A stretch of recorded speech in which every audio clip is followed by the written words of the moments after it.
comienzo a esta segunda conferencia de las primeras jornadas de Historia de Espera. Y hoy está con nosotros Lázaro Lagostena Barrio, aunque vean ustedes que es mucho más joven que yo, era mi maestro en la facultad. Lázaro es profesor de Historia Antigua de la Universidad de Cádiz, es responsable del Grupo de Investigación Patrimonio Histórico de Andalucía en la Antigüedad, coordinador del Seminario Agustín de Orozco de Estudios Históricos, responsable de la Unidad de Geodetección de la Universidad de Cádiz, codirector de la revista electrónica internacional Riparia, dedicada al estudio histórico de la interacción sociedad-medio ambiente, especialmente en espacios ribereños. Ha dedicado parte de su actividad investigadora al estudio de la economía de la Hispania romana, el artesanado, el comercio, la producción agropecuaria y alimentaria, la pesca, la salina, las salazones.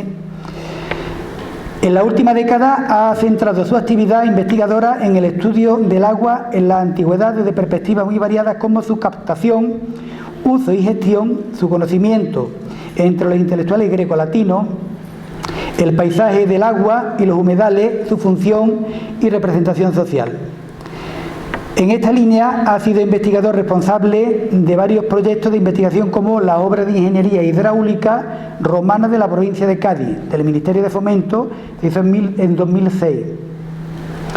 La edición crítica y anotada de los informes técnicos de rehabilitación del acueducto romano de Gade, que va desde la Sierra de Cádiz hasta Cádiz, de 2007, también del Ministerio de Fomento. Captación, uso y administración del agua en los municipios de la Bética romana. Proyecto de excelencia de la Junta de Andalucía entre los años 2007 y 2010. En Riparia, en la revista que decíamos anteriormente, conceptualización histórica y cultural, función territorial y aprovechamiento de los humedales en la Bética romana, del Ministerio de Competitividad y Economía. Se ha renovado, bueno, fue del año 2013 al 15 y actualmente se ha renovado hasta del 17 al 19. También del proyecto Acuaducta, el plan director para la valorización patrimonial, económica y social del acueducto de la Sierra Agade, de la Junta de Andalucía, por la Consejería de Agricultura, Pesca y Desarrollo Rural, entre los años 2014 y 2015. Recientemente se ha centrado en el estudio del paisaje histórico y cultural, siendo responsable de la línea de investigación del mismo nombre en el programa de doctorado Historia y Arqueología Marítima de la Universidad de Cádiz. Entre sus publicaciones más recientes, diversos trabajos sobre el Lacus Ligustinus, que es simplemente la marisma de la desembocadura del Guadalquivir cuando estaba totalmente inundada. Y el territorio circundante, sobre la intervención romana en la cuenca del Guadalete, sobre el acueducto romano de Gade y sobre la historia de Asido Cesarina, que es la actual Medina Sidonia.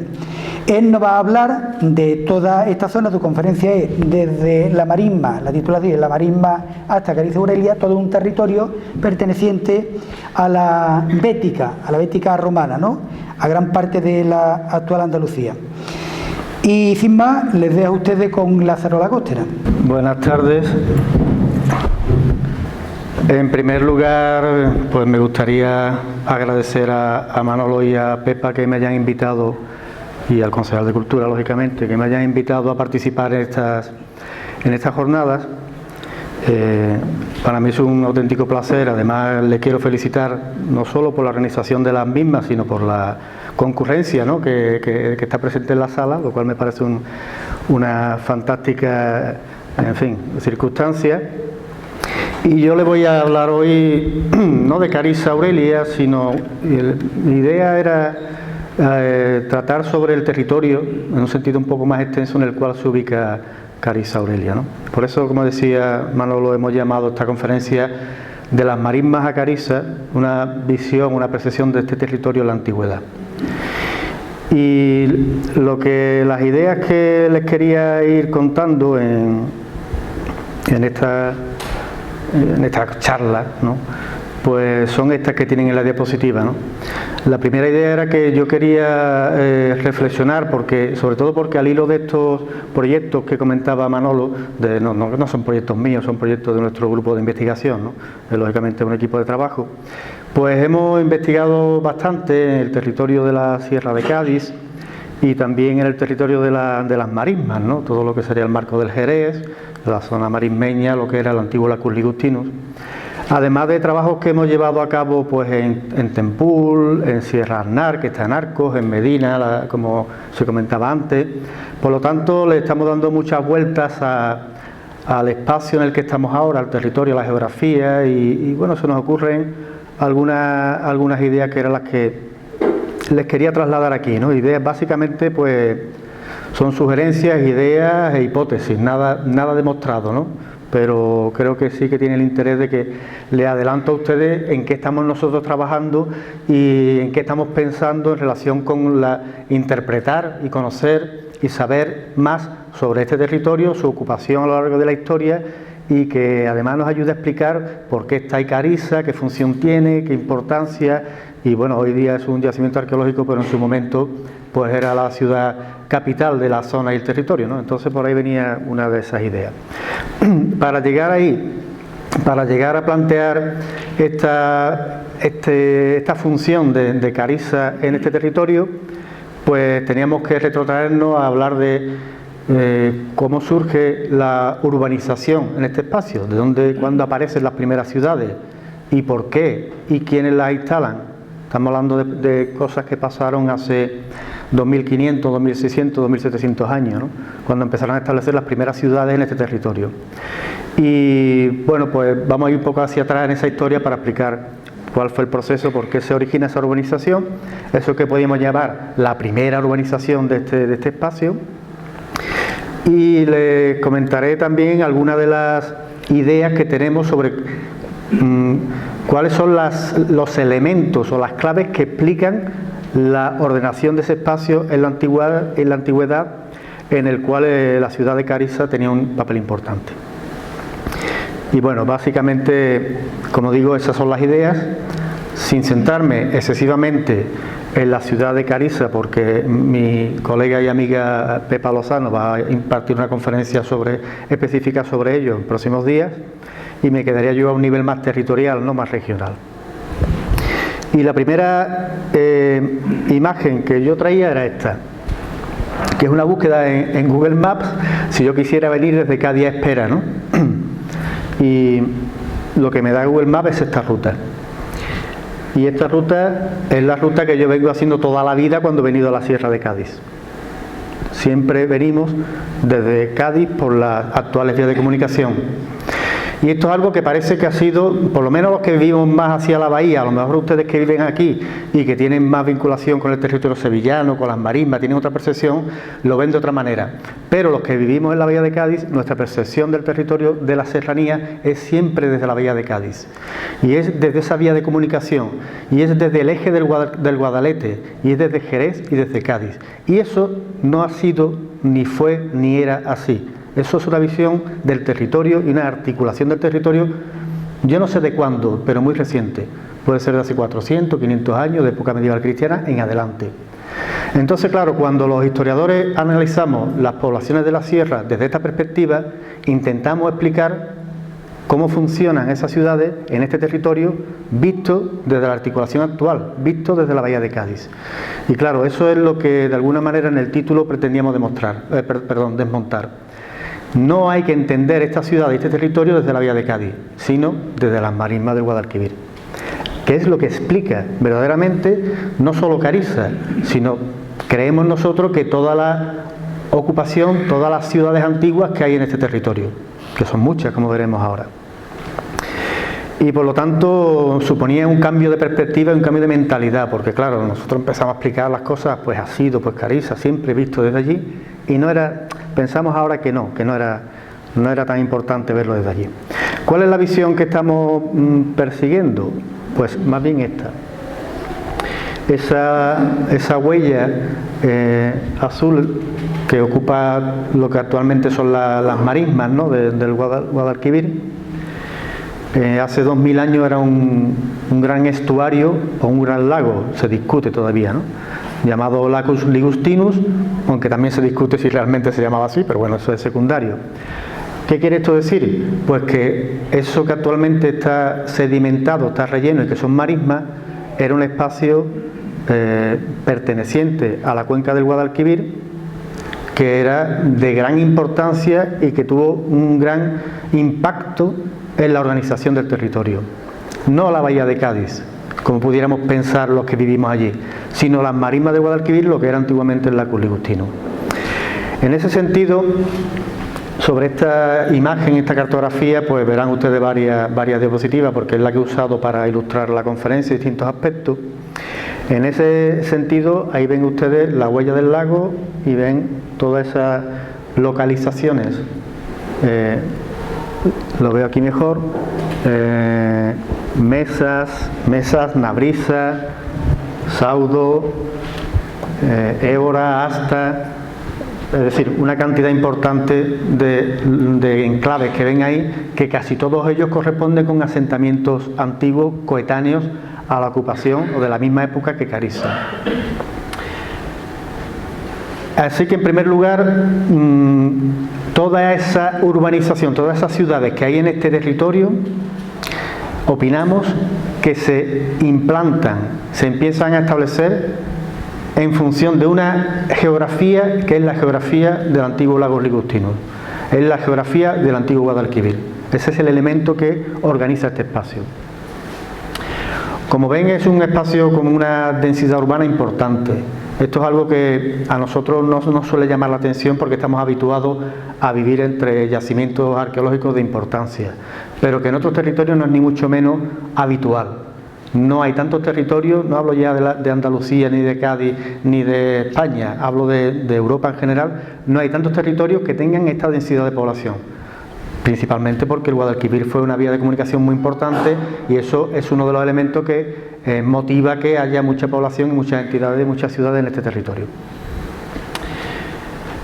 Como decía antes, no estamos hablando de época romana ni de época andalusí, estamos hablando de época incluso prehistórica, que es donde están las raíces del origen, de la génesis, del nacimiento de estas ciudades. Y lo que intentamos de alguna manera también es explicar históricamente cómo se produce esta urbanización y esta organización del territorio. Voy a ir avanzando. Si tengo que volver atrás a comentar alguna idea que me pase, pues vuelvo a territorios que tengan esta densidad de población, principalmente porque el Guadalquivir fue una vía de comunicación muy importante y eso es uno de los elementos que vuelvo sin problema. Como les decía, el mapa base va a ser este, ¿no? ¿Qué tenemos aquí? Pues aquí tenemos lo que nosotros consideramos que son los elementos, las claves geográficas que explican por qué la ciudad de este territorio y por qué Carissa Aurelia está donde está. En primer lugar, el interés que hay en acceder a las vías de comunicación navegables. Si uno viene desde la bahía de Cádiz, lo que hace es atravesar un territorio terrestre, por vía de comunicación terrestre, de decenas de kilómetros.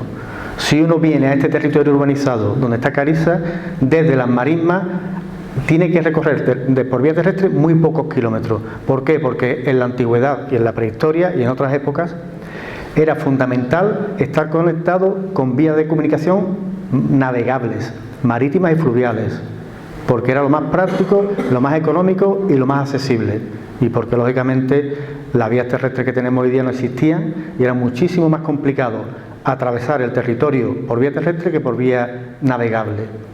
A veces cuando hoy día nosotros tenemos tan buenas autovías y carreteras y parece que podemos llegar a cualquier sitio muy fácilmente, yo a mis alumnos les suelo decir, preguntadle a vuestros abuelos dónde fueron de viaje de novios, porque la gente iba pues a 3 pueblos más allá, ¿no? Estamos hablando de hace 50 años, y hace 50 años la movilidad que teníamos era infinitamente menor a la actual. Pues piensen ustedes hace 2500 años. Por lo tanto, la necesidad de estar vinculado a una buena vía de comunicación era fundamental. Y la mejor vía de comunicación en aquella época era lo que tuviera que ver con medios de comunicación navegables, fueran marítimos o fluviales. y este es el Valle del Guadalquivir y el Lago Ligustino. Por lo tanto, ese es el primer elemento que condiciona la organización de todo este territorio. Yo no sé luego cuando termine, si ustedes quieren hacer alguna pregunta, hacer algún comentario, a mí me interesará, pues, por supuesto. No sé si esta visión continental del territorio que yo tengo desde la Vía de Cádiz la comparten ustedes, o en cambio, como decía al principio, ustedes tienen una visión más volcada hacia el Guadalquivir o hacia las marismas. No lo sé. Luego, si me lo comentan, yo creo que será un tema interesante. ¿Cuál es el segundo elemento muy destacado? Controlar el territorio, ver el entorno. Eso era fundamental. En esta imagen ustedes ven una línea azul en la diapositiva. Esa línea azul está marcando las dos vertientes, es decir, la cuenca vertiente, lo que corresponde al Guadalquivir y lo que corresponde al Guadalete. Esa línea, esa columna vertebral de la orografía de la sierra de este territorio es fundamental para entender cómo se organiza este espacio. Esa cuenca vertiente, esa divisoria de aguas, es decir, la cresta de las montañas por donde el agua, si cae hacia un lado, va a la cuenca del río Guadalquivir, y si cae hacia el otro, viene a la del Guadalete, es uno de los elementos clave. El Ligustino, que he dicho, el lago, uno, esta línea de cuenca divisoria, otro, dos. Si ven estas líneas marroncitas que tienen dibujadas en el mapa, más finas, esas líneas están marcando las subcuencas, las distintas cuencas menores en las que se divide la cuenca del Guadalquivir y la del Guadalete. Es decir, la línea azul marca el espacio desde donde se tiene mayor control visual del territorio, porque es lo que más alto está de todo este territorio. Y las líneas finas marrones marcan los segundos lugares más importantes en cuanto a la visibilidad y a controlar el territorio que hay en este espacio, después del azul. ¿Vale? Todo esto me estoy deteniendo en ello porque son elementos que nos van a explicar después cómo, dónde y por qué se ubican las ciudades, y entre ellas Carissa Aurelia. Y ya son los tres, ¿no? El control visual del territorio, la comunicación navegable y ese dominio de lo que se llaman cuencas vertientes. Ahora fíjense en algunas de las ciudades que hay ahí. Por ejemplo, Siarum, que la tienen en la parte superior derecha de la diapositiva.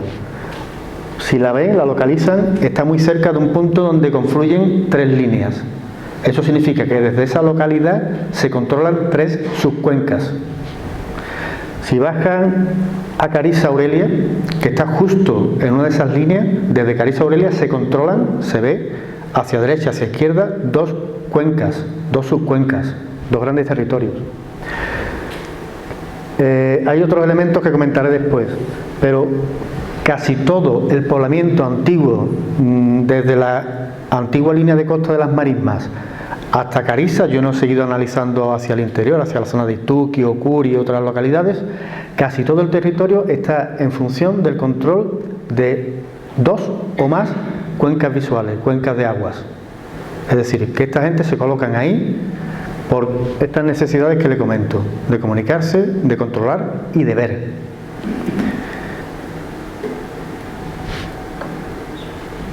Les decía que le iba a comentar otros enclaves. En esta diapositiva he quitado las líneas menores, las cuencas menores, he mantenido la cuenca principal, la que divide el Guadalete del Guadalquivir, y hay tres localidades que son Calet, que está en... ¿cómo se llama este pueblo? Coronil. Gibalbín, que está cerca de Jerez, donde están esas torres, esas antenas de telecomunicaciones que se ven desde la autopista perfectamente. Y Caspa, que podría ser Esperilla, ¿no? Que ustedes conocen muy bien. Lo que está en rosa es el territorio que se ve si sumamos esos tres puntos. Es decir, desde el noreste hacia el suroeste, desde Calet, Capa y Gibalbín, prácticamente se tiene visibilidad de casi toda la provincia de Cádiz. O sea, son tres enclaves que controlan visualmente una gran cantidad de territorio.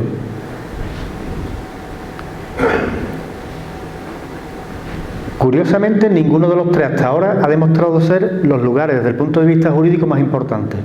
No tienen, que sepamos, estatuto jurídico municipal ni colonial. Las colonias, que son las más destacadas, o los municipios, como el caso de Carissa Aurelia, no están ahí, están en otro sitio. Estos son lugares muy importantes, pero seguramente dependen de otros lugares que tienen una categoría jurídica mayor. Sería el caso, si así fuera, de Capa y Carissa. Capa controla visualmente 2 cuencas del territorio, pero la condición jurídica importante no está en Capa, está en Carissa, que es municipio latino. Bien. Avanzando, aquí hay algunas líneas más que luego comentaré. Hay una línea aquí que no sé de qué color es, que es un verdoso azul clarito, y eso marca en época romana el límite entre el conventus hispalense y el conventus gaditano, es decir, el límite que en aquella época estaba bajo el control de Hispalis, Sevilla, o de Gades, Cádiz.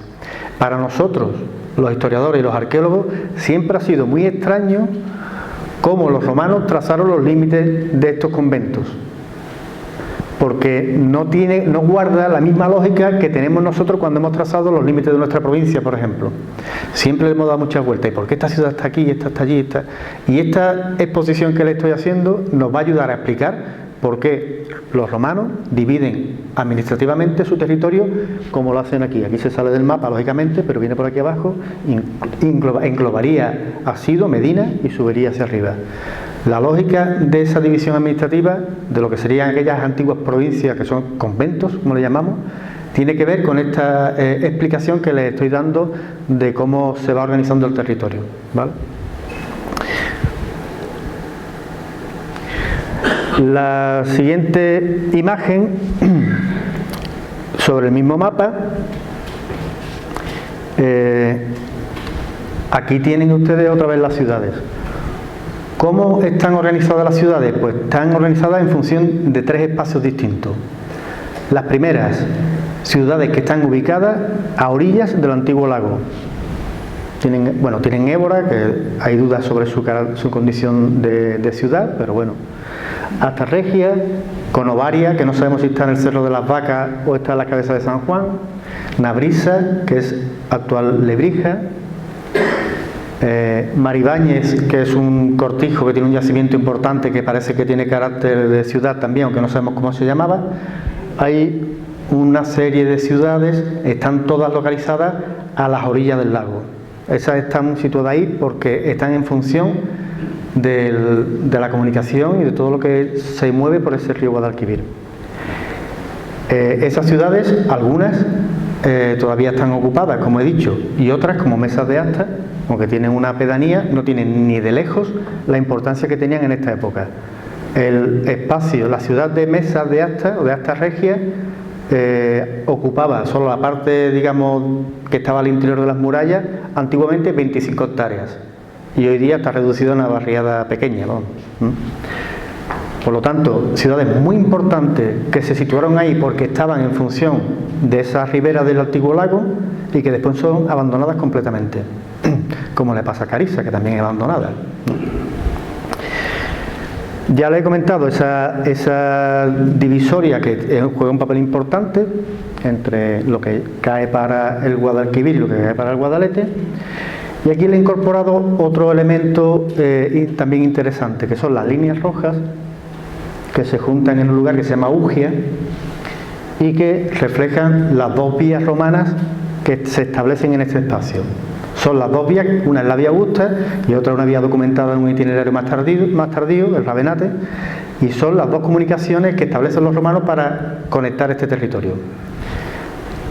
Ninguna de estas comunicaciones pasa por ciudades importantes, pasan por núcleos secundarios, pero no van de ciudad importante en ciudad importante, pasan cerca, pero no las atraviesan, conectan los núcleos secundarios, ¿vale?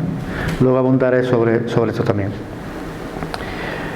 La segunda línea en la que se establecen los asentamientos es en esa cresta vertiente que le he dicho, y la tercera línea son ya algunos asentamientos, como el caso de Carissa, que se sitúan fuera de la cuenca del Guadalquivir y se localizan en la cuenca del Guadalete.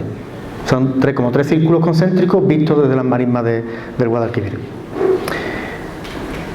Bien, nosotros hemos hecho algunas pruebas analizando el territorio y lo que hemos visto es que estas son las comunicaciones naturales, las mejores maneras de conectar las ciudades que hay en este territorio con la antigua línea de costa del lago Ligustino son estas líneas que ven ustedes ahí marroncitas. Esas son las rutas naturales óptimas, es decir, ¿cómo se comunicaría, por ejemplo, Carissa con la ciudad que había antiguamente en las Cabezas de San Juan o con la ciudad de Lebrija, actual de Lebrija? Pues la línea que va de Carissa a Capa y que sigue hacia esa antigua línea de costa es el mejor camino natural y por lo tanto pensamos que la vía de comunicación óptima para comunicar Carissa con la costa. Y las siguientes líneas que ven ustedes son todas las líneas óptimas naturales que van conectando las distintas localizaciones que están en la cuenca del Guadalete con la antigua orilla del lago. Esas serían las rutas que existirían en este territorio antes de que los romanos establecieran las vías romanas que les he puesto en la diapositiva anterior y que aquí están otra vez, pero en un color gris. ¿Qué significa esto? Significa que además de la importancia del lago para organizar el territorio y además de la importancia de ese control a partir de las crestas de las montañas, de las divisorias de agua, la comunicación terrestre por vía natural, algunas de ellas ustedes las conocerán porque todavía son cañadas que funcionan como caminos rurales, como cañadas.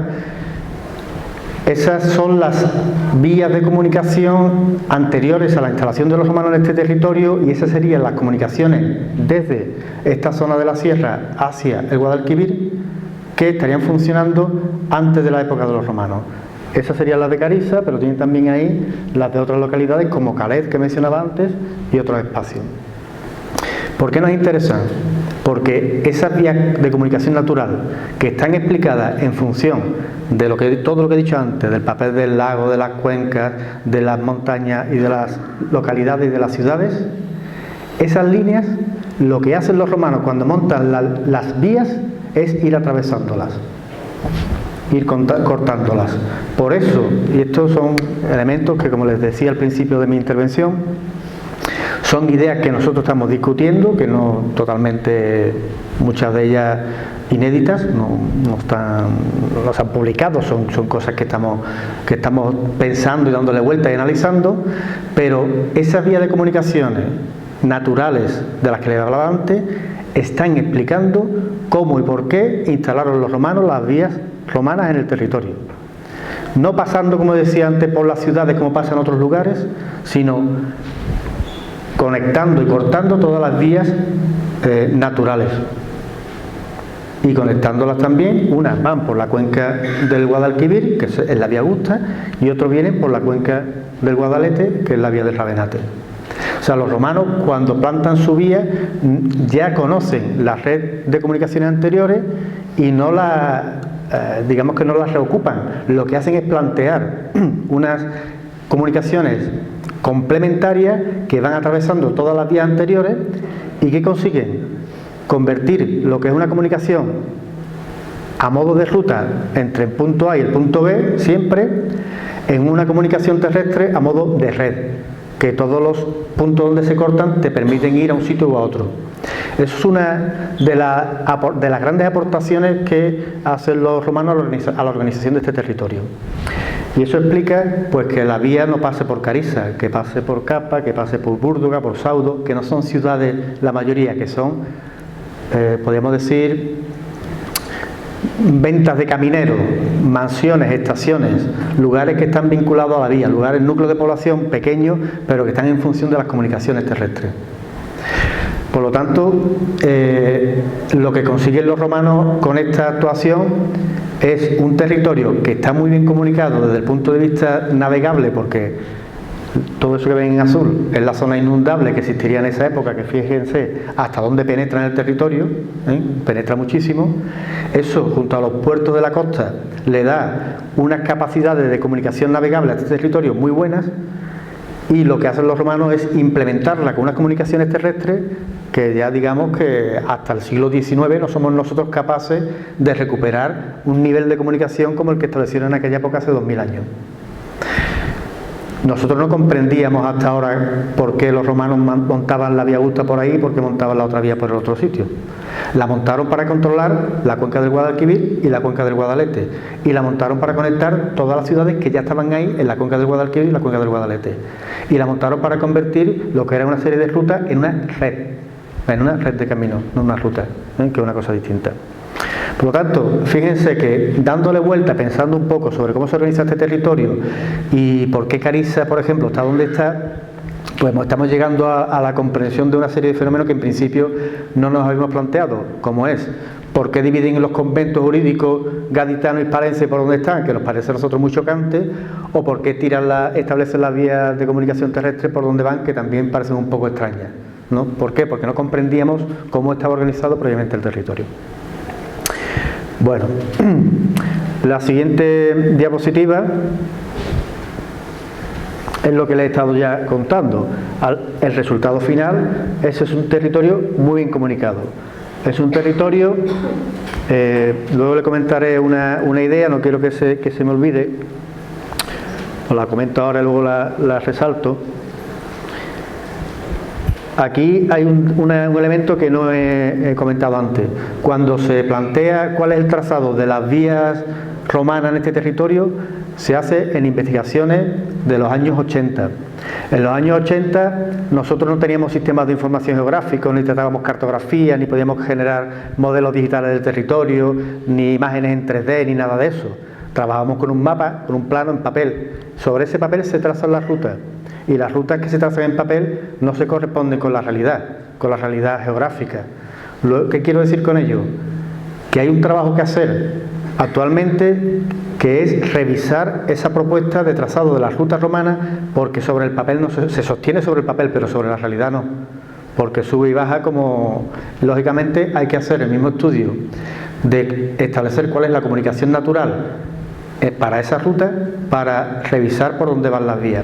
Eso es lo que hemos hecho en el caso, ven ustedes por la parte de Burdo, Saudo y Capa, ven una línea roja que es la tradicional, la que está publicada en la historiografía como la vía del Ravenate, que va de Asido a Hispalis, y la línea gris que tienen a la izquierda es lo que el sistema de información geográfico dice que es la ruta óptima, que no va exactamente por la que está publicada en papel, sino que se aleja un poco. Eso nos permitirá, por ejemplo, interpretar algunos de los yacimientos arqueológicos que hay en este territorio, que pueden estar o no vinculados a la vía, pueden estar ahora más o menos vinculados a la vía en función de un nuevo planteamiento de esa ruta, digamos una ruta más óptima, una ruta más fácil de transitar porque se adecua mejor al territorio y al terreno. Y la otra idea que quería comentar, que yo creo que saldrá después, pero no quiero que se me olvide, es que en este territorio los romanos no establecen ni una nueva ciudad. Todas las ciudades que hay estaban ya antes de los romanos.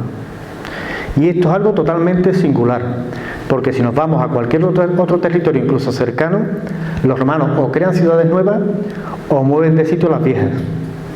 Y en este territorio, todas las ciudades que están viendo en el mapa o tienen población desde el Neolítico, o la tienen desde el Calcolítico, o la tienen desde la Edad del Hierro, o la tienen desde el Bronce final. En cualquier caso la tienen siempre desde época prerromana.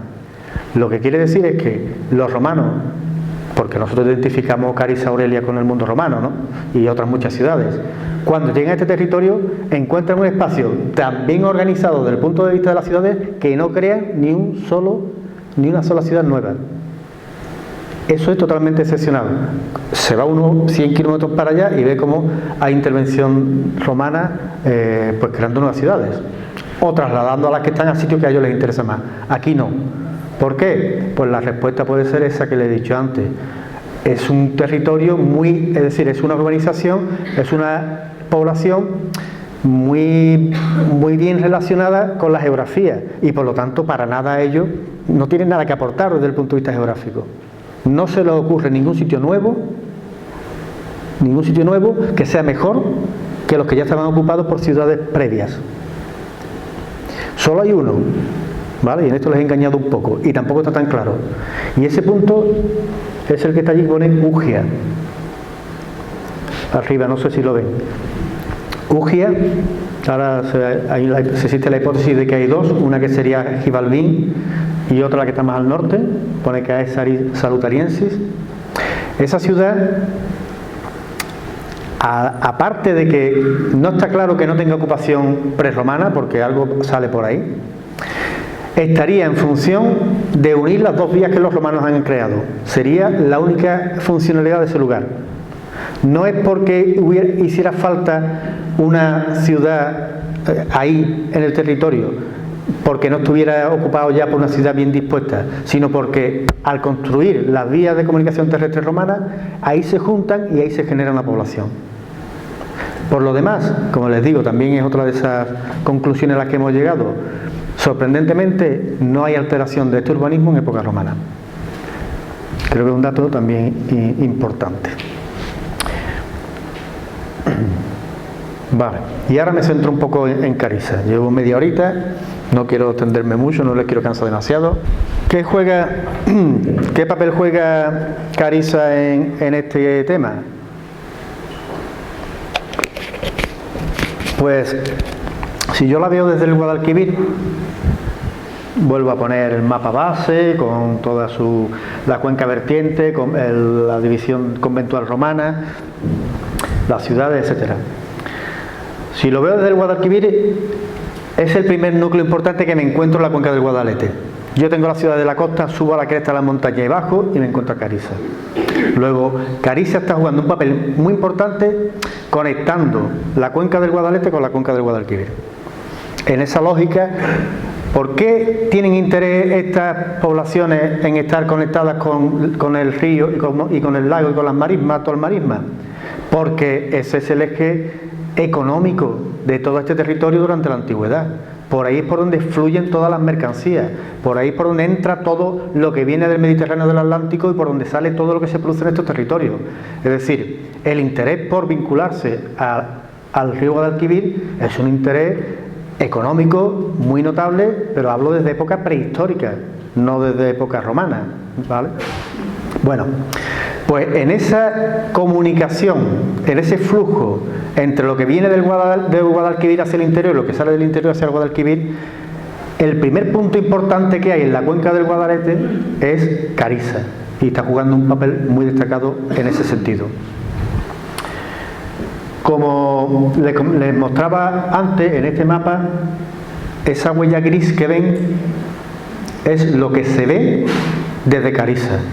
Es decir, es el territorio que visualmente se controla desde Carissa, porque la localización de Carissa tiene, como les decía antes, visión y control sobre dos subcuencas del Guadalete, sobre un amplio territorio.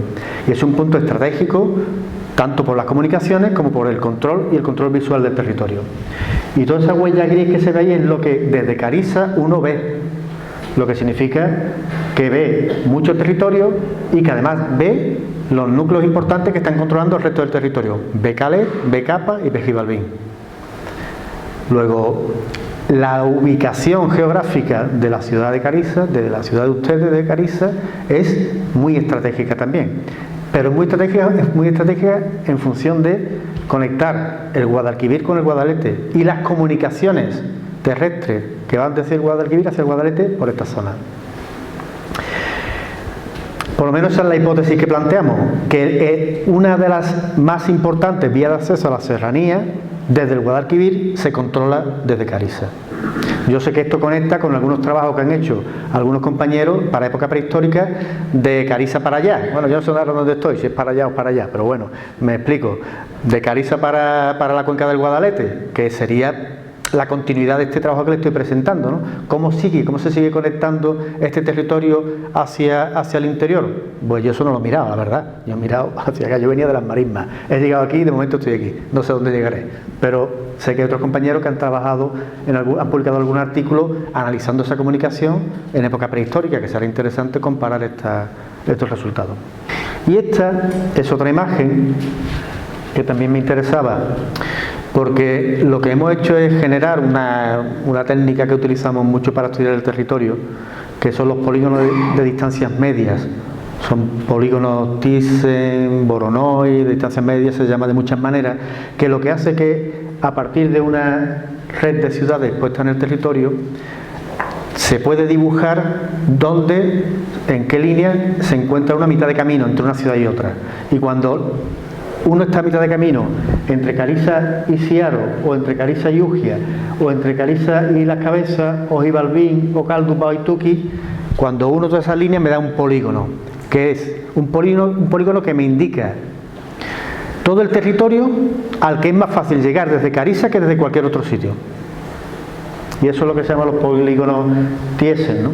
Entonces, aquí en este mapa vuelven a ver ustedes las cuencas vertientes, las divisorias de agua, vuelven a ver, o ven ahora las redes hidráulicas, la huella en otro color del Ligustino, las vías romanas y una hipótesis, que estos son elementos siempre hipotéticos, no son nunca demostraciones, de cuál sería el territorio que sería más fácil controlar desde la ciudad de Cariza y cuál sería más fácil desde Gibalbín, desde otras localidades.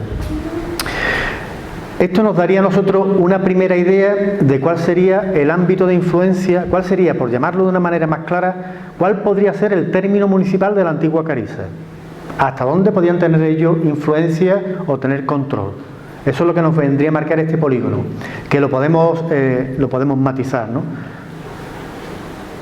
En esto, como ven ustedes, es una mera hipótesis y desde luego hay mucho por investigar en esto, hay mucho trabajo, hay mucho camino por recorrer todavía.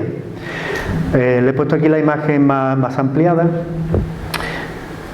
donde se ve mejor o peor, ¿no? Porque me hubiera gustado tener una imagen donde ustedes pudieran reconocer elementos del territorio y dijeran, pues no, aquí está, no sé, el elemento que ustedes conocen mejor que yo. Pero este sería el alcance de la ciudad, ¿no? Claro, que eso es un polígono que se genera automáticamente con un programa en el ordenador, por lo tanto eso no puede responder a la lógica con la cual se estableció el territorium antiguo de esta ciudad, que se establece con otros parámetros, que son los parámetros de época antigua.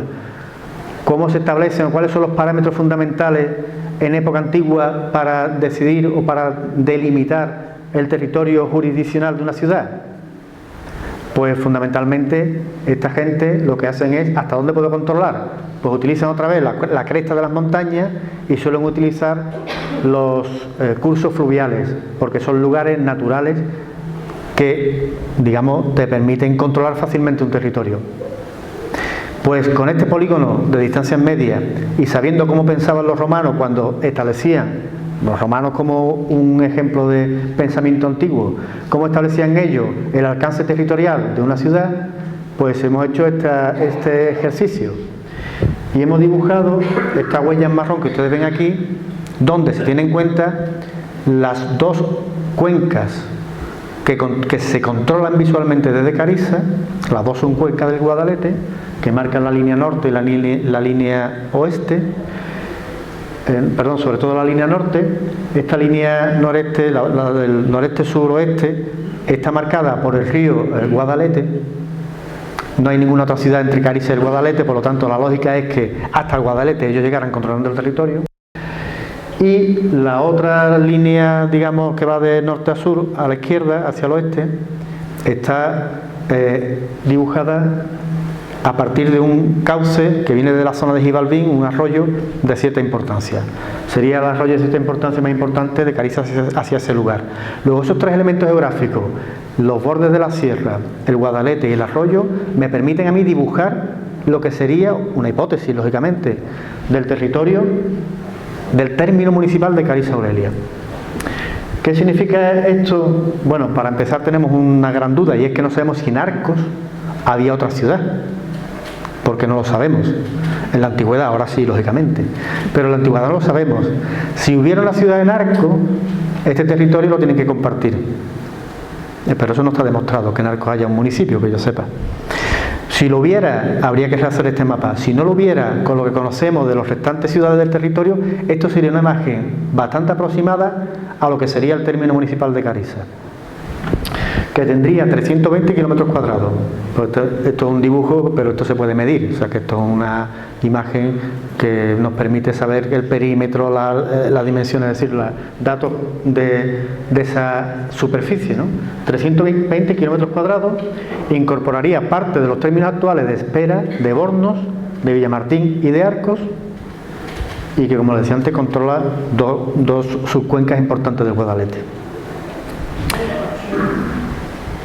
Sobre esto hay mucho que investigar todavía, pero desde luego una cosa les voy a decir: los yacimientos que están en mitad del campo de esta época, si uno no sabe dónde están en relación con esta propuesta, no saben si eran haciendas, cortijos, villas de la ciudad de Carissa Aurelia o de cualquier otra ciudad del territorio.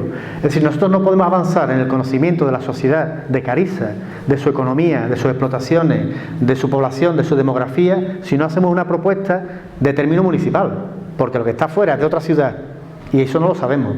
Entonces, todos los yacimientos arqueológicos de esa época, de Espera, Borno, Villamartín y Arcos, suponiendo que en Arcos no hubiera municipio antiguo, estarían dentro y serían propiedades, serían explotaciones de los habitantes de Carissa, y por lo tanto nos permitiría seguir avanzando en la investigación sobre la ciudad, y no sobre las piedras de la ciudad, sino sobre las personas que habitaron en ese sitio hace 2000 años.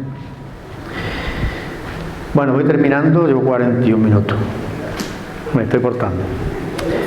Estas son, como digo, las conclusiones. En verdad lo que les traía hoy no era una investigación ni mucho menos cerrada, sino todo lo contrario.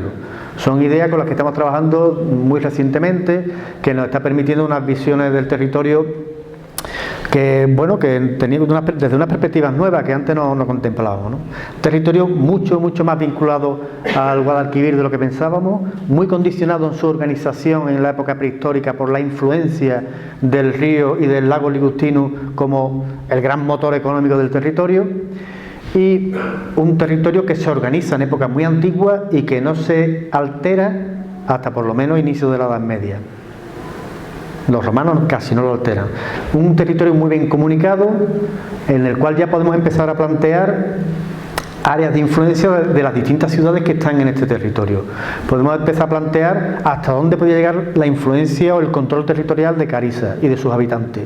Y podemos darle un empujón, por así llamarlo, a las investigaciones arqueológicas o históricas de la antigüedad de Carissa Aurelia. Repaso brevemente, por si me he dejado alguna idea por ahí, el sistema regional, ¿no? Lo que os he comentado, que desde la prehistoria al medievo, el papel secundario de Roma en lo que es la organización del territorio, salvo en lo que es implementarlo con las vías terrestres, el papel del Guadalquivir, ya lo he dicho muchas veces, el control de las divisorias de agua. Esto lo dicen los técnicos, los agrónomos y los agrimensores latinos. Los divortia aquarum o los divergia aquarum, es decir, los lugares que dividen las aguas, son lugares fundamentales para decidir límites de propiedades entre particulares o entre ciudades. Y eso es lo que hemos estado aplicando aquí, es decir, que no nos lo hemos inventado, ¿no? El papel de Carissa como un elemento fundamental en la circulación entre la sierra y la marisma, que también lo he comentado. Creo que nos permitirá estos planteamientos también saber más sobre el papel de Caspa Esperilla en función de esta comprensión del territorio. Eso no lo he comentado mucho. Y bueno, sí, resaltar que en todo este territorio la ciudad de Carissa Aurelia es la que tiene un estatuto jurídico más importante. Me refiero a esta cuenca del Guadalete, con ese derecho latino que según Plinio tiene, que ustedes también habrán oído muchas veces. Y poco más, que seguiremos trabajando en ello, como decía nuestro presidente otra vez, y que muchas gracias por su atención, ¿no?